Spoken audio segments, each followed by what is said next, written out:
মোটরসাইকেলের পেছনে আলাদা একটি টুল বক্সে রাখা হচ্ছে গ্যাস, সেখান দিয়ে পাইপের মাধ্যমে তা যাচ্ছে ইঞ্জিনে। এতেই তেলের পরিবর্তে মোটরসাইকেল চলছে গ্যাসে। মাত্র 100 টাকার গ্যাস ভরে 100 কিলোমিটার যাওয়া যাচ্ছে। তেলের পরিবর্তে মোটরসাইকেল গ্যাসে রূপান্তরিত করায় ব্যাপক সাড়া পড়েছে চালকদের মধ্যে। পেট্রোল অকটেনের পরিবর্তে এলপিজি গ্যাসে মোটরসাইকেল চালিয়ে তাক লাগিয়েছে চাঁপাইনবাবগঞ্জের আব্দুল্লাহ আল কাউসার। 8 মাস আগে টাঙ্গাইলের পুরাতন বাস স্টেশন এলাকায় মেসার্স জান্নাত ট্রেডার্সে মোটরসাইকেলে তেলের পরিবর্তে গ্যাসে রূপান্তরিত করা দেখেন তিনি। সেখান থেকে প্রাথমিক ধারণা বা প্রশিক্ষণ নিয়ে জেলার সদর উপজেলার সিসিডিবির মোড়ে তিনি এ কাজ শুরু করেন। আর মোটরসাইকেলকে গ্যাসে রূপান্তরিত করতে খরচ হচ্ছে 11,000 থেকে 14,000 টাকা। দেশের বিভিন্ন স্থান থেকে এখন পর্যন্ত পরীক্ষামূলকভাবে 60টি মোটরসাইকেলে গ্যাসে রূপান্তরিত করা হয়। সেগুলো ভালোই চলছে তেলের পাশাপাশি গ্যাসে। আমাদের এই এলপিজিটা আজকে থেকে 8 মাস আগে আমি আমার একটা 4B গাড়িতে লাগিয়েছিলাম। এটা হচ্ছে টাঙ্গাইল থেকে আমার এক ভাই, শফিক ভাই নাম। উনি মূলত ওনার একটা অ্যাভেঞ্জার গাড়িতে লাগানোর পরে আমি ওনার কাছ থেকে কিছু পার্টস নিয়ে আসি। আসার পরে আমিও চেষ্টা করার পর ইনশাল্লাহ খুব ভালো রেজাল্ট পাই। সেখান থেকে আর কি আমার এটা উৎসাহ জাগে যে আমি কাজটা করব। তারপরে শফিক ভাই সব আমরা চাঁপাইনবাবগঞ্জ রাজশাহী বিভাগের মধ্যে সর্বপ্রথম আমি এই কাজটা শুরু করি গত 27 তারিখে, মে মাসের 27 তারিখে। আলহামদুলিল্লাহ এখন বর্তমান যে পরিমাণ সাড়া পাচ্ছে, কারণ এলপিজিতে রূপান্তর করলে এখানে 100% নিরাপদ। অনেকে বলতে পারে ব্লাস্ট হবে, এটা আমাদের এত সুন্দরভাবে আমরা ট্যাঙ্কটা তৈরি করেছি।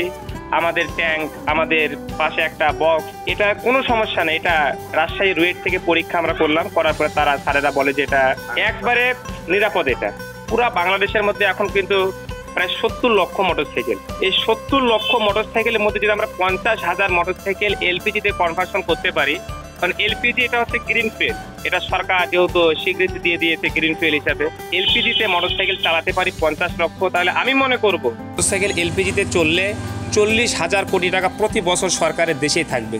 আমরা এখন পরীক্ষামূলক কয়েকটা বাইকে আমরা চালাচ্ছি, লাগাচ্ছি। যদি আমরা এটা অনুমতি পাই তাহলে আমরা বাণিজ্যিকভাবে এটা পুরো বাংলাদেশে আমরা এটা চালাতে পারবো। আর যারা তেল থেকে গ্যাসে মোটরসাইকেল রূপান্তরিত করেছেন তারা বলছেন জ্বালানি তেলের থেকে অনেক দাম কম এলপিজি গ্যাসের। 1 লিটার জ্বালানি তেলের দামে সমপরিমাণ টাকার গ্যাস কিনলে আরো বেশি কিলোমিটার যাওয়া যাচ্ছে। তেল থেকে আমি এলপিজিতে কনভার্ট করেছি এই গাড়িটি, কারণ হচ্ছে এলপিজিতে আমার অনেকটা লাভবান আমি পাচ্ছি। কারণ হলো 1 লিটার তেলে আমি গাড়িটা আমার চলতো 50 কিলো, আর হচ্ছে 1 লিটার গ্যাসেও আমার চলছে 50 কিলোর মতন।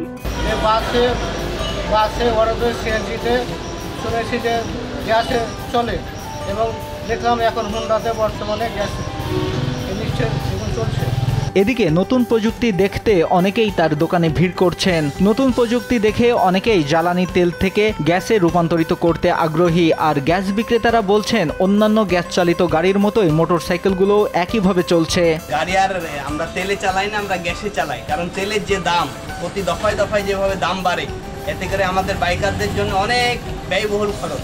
যার কারণে আমরা একটা কনভার্টারের মাধ্যমে আমরা বাইকের তেলটাকে আমরা গ্যাসের মাধ্যমে এখন কনভার্ট করি। গ্যাসের দাম কম, তাই আমরা এখন গ্যাসে বাইক চালাচ্ছি। পরীক্ষা নিরীক্ষা করে সরকার দ্রুত এই প্রযুক্তি অনুমোদন দিবে, এমনটাই দাবি উদ্যোক্তা ও মোটরসাইকেল চালকদের। নিউজ ডেস্ক, দেশ টিভি।